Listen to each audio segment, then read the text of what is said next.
So welcome back to the behavior patterns of social organization. In the previous presentation, we already looked into uh, the mating and parental care as two factors under cooperation behavior among the members of a society, a true society. Okay. The next one is group formation.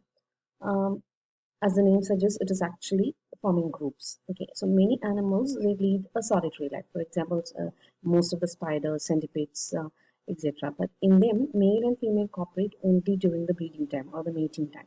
However, in many other animals, individuals they come to a collective life or group formation, and these groups can be loose aggregations or small families, or it could be highly organized societies. Okay, so loose aggregations are common among gregarious animals, that is, those animals which form groups temporarily. Okay, these aggregations are temporary or even long lasting formations. Example, swarms of locusts, then school of fishes, flocks of birds during migration, herds of elephants and deers and zebras, packs of wolves during hunting. So these are a few examples of loose aggregations.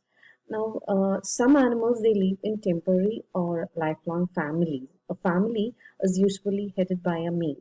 So this male may be monogamous or polygamous. A monogamous male in a family lives in the partnership of only one mating female at a time. The partnership lasts either for a single breeding season or throughout the life. Swans, hornbills, foxes, etc., they are monogamous. Polygamous male lives with a harem of mating females. There will be plenty of females uh, for a polygamous male. Ostriches, deers, lions, etc., are polygamous. Then, regarding the formation of highly organized societies, animals such as the social insects, ants, termites, wasps, bees, they live in organized societies, and they are called as social animals or colonial animals. And their colonies are characterized by leadership, polymorphism, division of labor, altruism, social order, etc. In altruism, an individual works hard or sacrifices its interest for the benefit of the whole colony. So we can find plenty of examples. For example, worker bees are altruistic and they do a variety of jobs for the entire colony. So altruism, it is a selfless behavior of an animal for the benefit of its conspecific kins, that is the rest of the members of the species, okay, or the colony.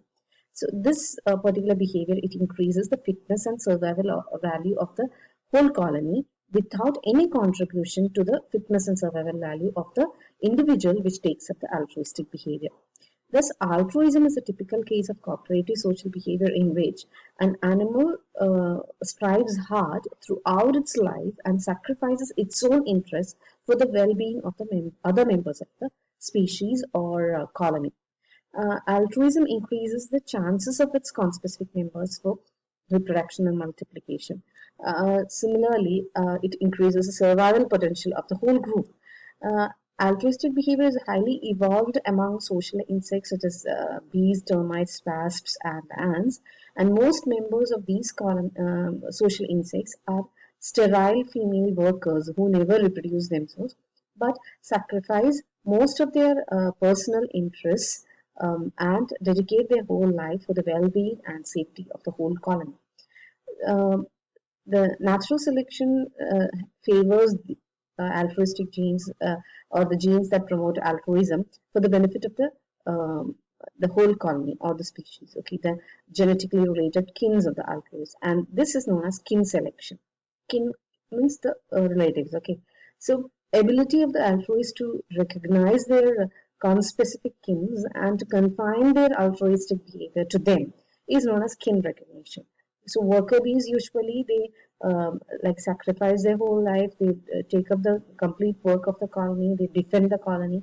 They protect the rest of the members of the colony. Uh, but obviously, it is through kin recognition. Okay. Now, next behavior pattern is territoriality. So we completed the four different uh,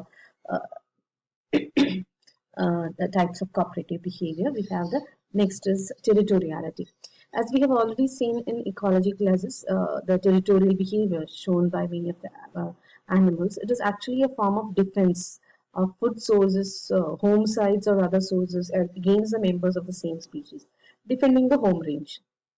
And this is actually accomplished by aggression, threat displays, scent markings, vocal declaration, etc. So it is common where food and resting sites are short in supply.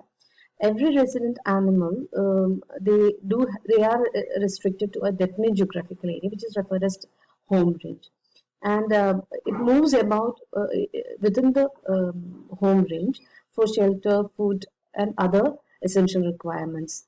Um, some animals define a specific area within the home range from conspecific arrivals. Uh, Such a defended area within the home range is referred as a territory. The home range of the different members of a species may overlap, but the territories never overlap. And these territories are actually um, defended by the organism. And that kind of a behavior is referred as a territoriality. And it is the behavior pattern used to identify, establish, and defend a territory. And this defense is accomplished by attack and escape behaviors, which include direct fight, threat displays, scent markings, as in the case of mammals, for example, like dogs, cats, leopards, etc.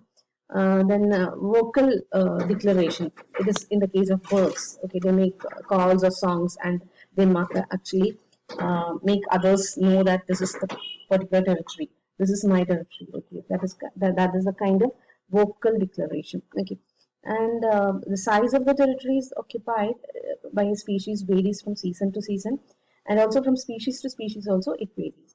Um, Birds of prey and large carnivores have large territories of like several square kilometers to meet their nutritional requirements. However, penguins and herringers have very small territories of only a few square meters. This is because they use territory only for breeding purposes, and most of the time they are outside the territory for feeding. So the home or nest or shelter of the animal is located somewhere in the center of the territory. And defending a territory is actually a common feature of social organization of many vertebrates and some invertebrates. And each male defends a particular area, which may include sufficient food supply, which is ideal for breeding, and many other positive, favorable features. So, in mammals, territorial boundaries are often defined by scent posts, okay, which are marked by urination, defecation, or by release of certain odorous secretions, and these are referred as markers. Okay. So, this is about the behavior of territoriality. The next one we have is leadership. Leadership becomes an important phenomenon in very long-lasting, permanent societies, especially that of mammals. Leader is the individual who decides the direction, the pace, and even determines the mood of the group. Initiating alarm behavior, feeding behavior, defensive behavior, etc. It is actually the role played by leaders. Um, Gregarious and social animals are generally directed and guided by the prominent member referred as leader. The relationship between the leader and the fellow members, it is different from that between the dominant and the subordinate members. Leader never enjoys any special privilege or priority, though he is actually the one who determines the what you call the activities taken up a group. Okay, leadership is usually established by mock fights and serious fights. So two like potential males or like potential leaders, they start up fights, and the one who wins actually become the leader. Okay, if a new member grows to prominence, he challenges the existing leader. A fight may follow, and the winner becomes the next leader. So, in some cases, female is the leader. For example, as in the case of elephants, and such kind of herds are referred as matriarchal herds. But in others, for example, monkeys, the male is the leader, and such herds are referred as patriarchal herds. Okay, matriarchal and patriarchal herds. Now, the next one we have is dominance hierarchy. It is actually a kind of ranking of the individual members in a social group um, based on their relative dominance as well as the prominence. Then it is a The most dominant male enjoys certain special rights, privileges, and preferences. So it is against what we have seen under leadership. And here you can see that the dominant male assumes the leadership in group activities, and he will give the first. He will get the first chance for mating females and the first choice for suitable homes and even prepared food. In most cases, males are dominant over females and adults are dominant over younger ones. This social dominance is generally established by aggressive postures, actual fights, threat displays, etc. Dominant individuals usually display aggressive behavior and subordinate individuals display submissive behavior. Normally, dominant individuals get the priority for shelter, food, and needs. So, subordinate individuals withdraw themselves on the approach of the high ranking members of the group. This habitual submission helps to avoid intra specific fights and confrontations.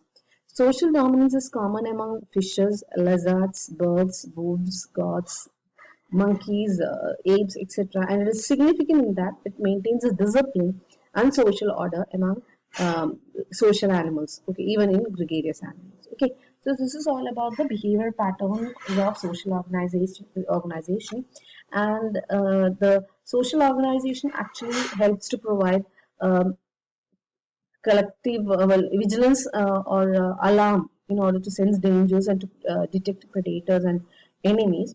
It enables collective defense and offense against predators. It reduces the predation pressure.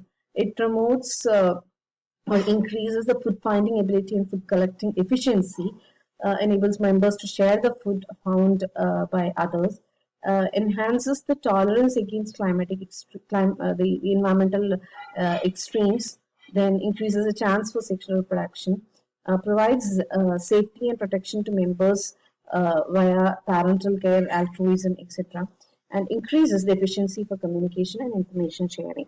So these are a few advantages of or merits of social organization. The social organization also may have what you call certain demerits. For example, due to the large number in a society, it increases the conspicuous in the society or the members of the society. It becomes conspicuous to predators and enemies. Similarly, it can increase or cause severe intra-specific competition for space, food, shelter, and increases intrasexual competition for mates.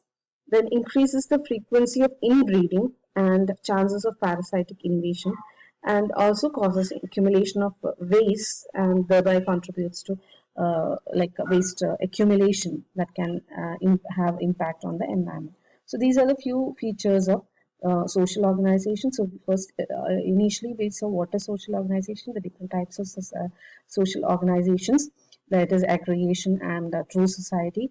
Then we saw the four important features of a true society, or the four properties of true society. And in here we have seen the behavioral patterns of members in a true society: cooperation, territoriality, leadership, dominance, hierarchy, and parental care. Then we saw what are the different types of mating patterns and the parental care behavioral patterns in different groups of animals. Then altruism. What is altruism? Okay, regarding altruism, if we see, you may have seen that when something is when we come across a beehive, and we see that it is a worker bees which actually attack the humans, isn't it? So when the worker bees attack, it actually inserts its ovipositor, that is a sting. Okay, it is a ovipositor. So the sting is actually modified ovipositor. The sting is inserted into the victim's body, and what happens is when the after inserting the sting into the body of the victim, when the worker bee tries to fly, what happens is a part of the abdomen plus the sting and the sting gland, it remains inside the victim's body, and the worker bee, it flies off with actually cut off body or cut off abdomen.